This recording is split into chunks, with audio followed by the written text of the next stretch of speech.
Nah, sekarang kita belajar muhasabah. Kalau menurut petunjuknya Imam Haris Al-Muhasibi di Ri'ayah li Hukukillah, muhasabah itu diawali dari lidah. Maksudnya berarti apa yang kita ucapkan.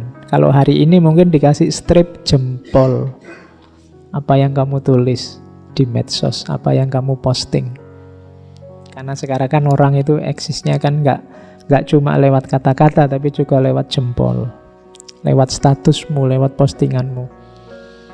Sekarang kan jargonnya tidak lagi aku berpikir maka aku ada, tapi aku bikin status, aku posting maka aku ada. Iya. Kalau kamu punya grup WA dan kamu diem aja nggak posting-posting, kan kamu terus nggak dianggap ada. Kalau kamu posting yang nge-like banyak, yang komentar banyak, kamu baru merasa wah aku eksis nih. Nah, itu berarti aku posting maka aku ada. Yuk dimuhasabah deh. Kamu posting apa hari ini? Kamu ngomong apa saja hari ini? Itu lidah. Lidahmu mengeluarkan apa saja hari ini? Yang penting berapa persen, yang iseng berapa persen?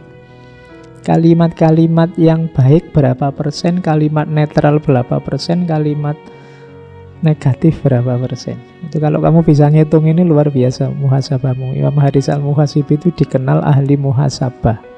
Berarti beliau mengukur, wah ini sudah terlalu banyak ngomong jelek ini misalnya. Terus setelah lidah, mata. Mata, kalau mau ngomong matamu ndak enak. Mata kita dalam sehari-hari itu lola ya. Kamu pakai buat apa saja? Apa saja yang kamu lihat? Ya mungkin hari ini banyak lihat HP, Pak. Ya wis, kamu di depan komputer, di depan HP itu yang kamu lihat apa? Bukan salah saya loh, Pak. Saya itu sebenarnya bacanya bagus-bagus. Tiba-tiba iklan. Iklannya itu gambarnya wow gitu ya Pak. Yo jangan buka situs-situs itu. Salahmu sendiri iseng googling. Jadi mata. Kalau kan ada pepatah yang masyhur itu laka al-ula. Jadi kalau engkau jatahmu cuma lihat yang pertama, tapi kalau yang kedua dan seterusnya itu tidak boleh. Kalau lihat yang gitu-gitu itu sekilas saja yang pertama, astagfirullah, terus paling ke sana. Nggak boleh diulang, kalau diulang sudah dosa. Biar nggak ngulang, lihatnya yang lama. Ini masih yang pertama loh Pak, belum ngulang. Oke, itu strategimu itu. Terus telinga. Telingamu mendengarkan apa saja, itu kamu yang tahu lah ya. Kemudian tanganmu, apa yang kamu lakukan dengan tanganmu. Terus kakimu. Perutmu, perut itu berarti apa yang kamu masukkan. Berani menjaminkah yang kamu masukkan halal? Berani menjaminkah yang kamu masukkan baik dalam perutmu? Terus kemaluan. Saya tidak tahu sudah fungsi apa belum yang punya kalian yang belum nikah. Tapi hati-hati, orang sering terjebak di kemaluan itu, wadahnya itu tapi isinya kan nafsu. Sejauh mana kamu bisa mengontrol itu nanti menentukan nasibmu.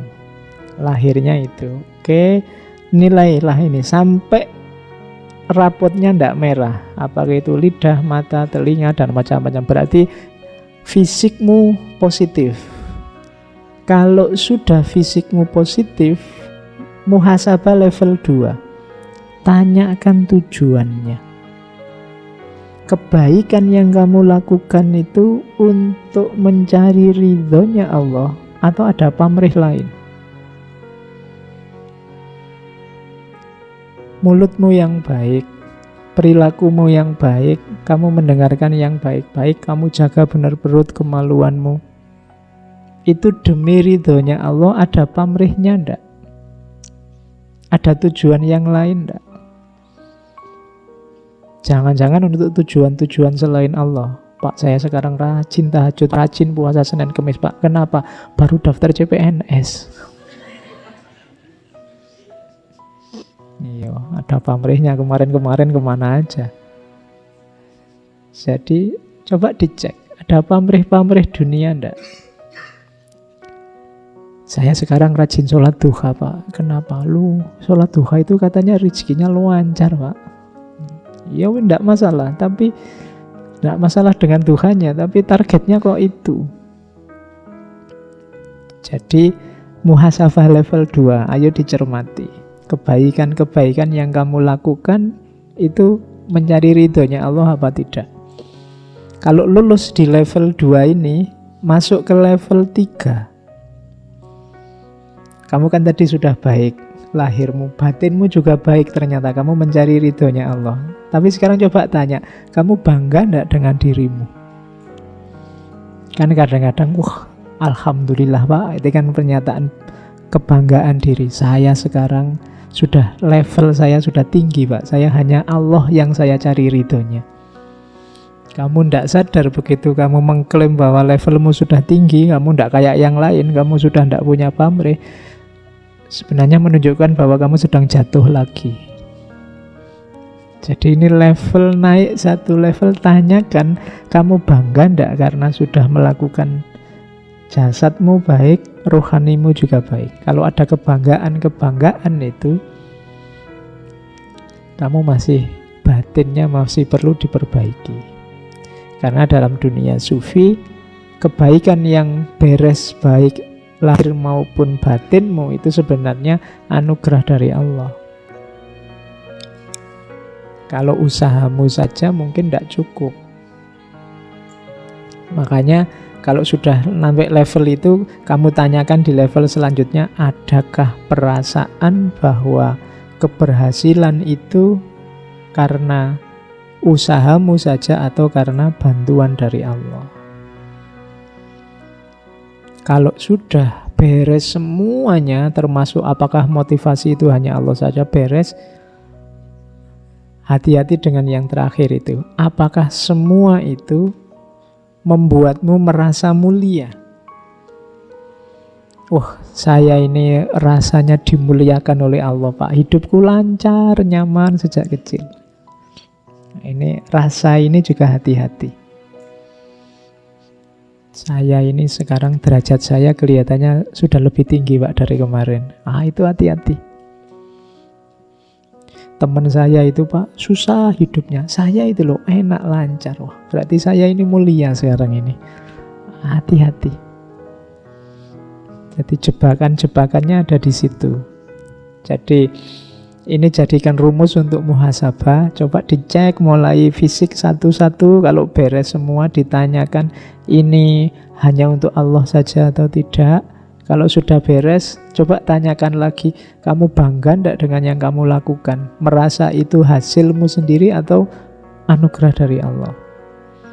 Kalau ini sudah beres, enggak kok, saya itu enggak kuasa apa-apa, Allah yang menolong.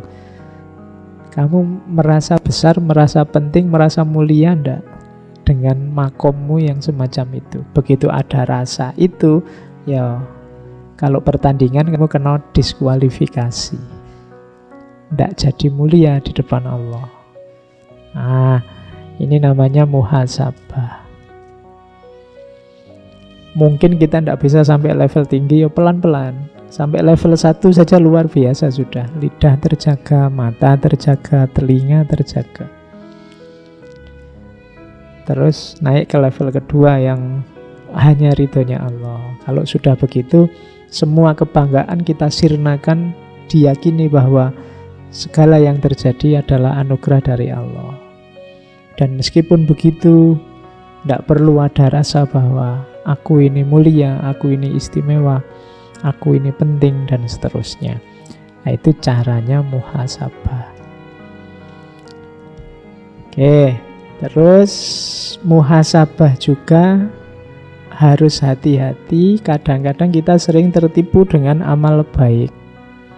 Amal baik juga katanya Imam Haris Al-Muhasibi harus ngerti porsi dan proporsinya. Harus paham urutan-urutannya, mana yang harus duluan, mana yang belakangan. Bekerja itu ibadah, sholat duha juga ibadah. Dua-duanya ibadah.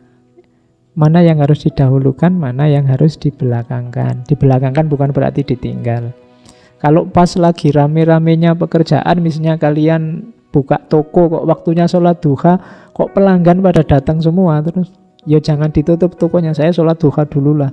Itu salah prioritas. Kita sering begitu. Kadang-kadang ada salah prioritas itu, yang sunnah diutamakan, yang wajib ditinggal. Salah prioritas. Waktunya sholat tahajud semangat karena ada misinya. Habis sholat tahajud ngantuk, subuhnya bareng duha.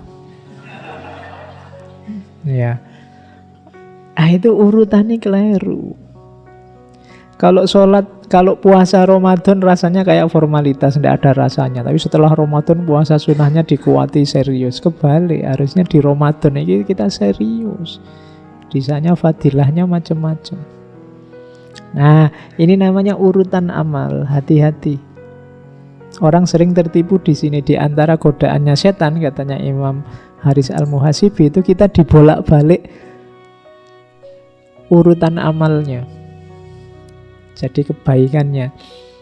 Saya seminggu yang lalu ada cerita, saya tidak tahu pastinya gimana. Jadi ada teman-teman mahasiswa yang sedang sholat, kebetulan yang depan jadi imam, terus ambruk tempat sholatnya. Jadi imamnya ini kejeblos ke bawah, kebetulan yang bawah ini sumur. Ya ada cerita itu kan. Saya tidak tahu pastinya, tapi ada cerita. Setelah imamnya jatuh ke bawah ini, ada makmum satu ke depan melanjutkan sholat isyaknya, menyelesaikan sholatnya. Saya tidak tahu ini yang di bawah ini sedang berjuang apa tidak.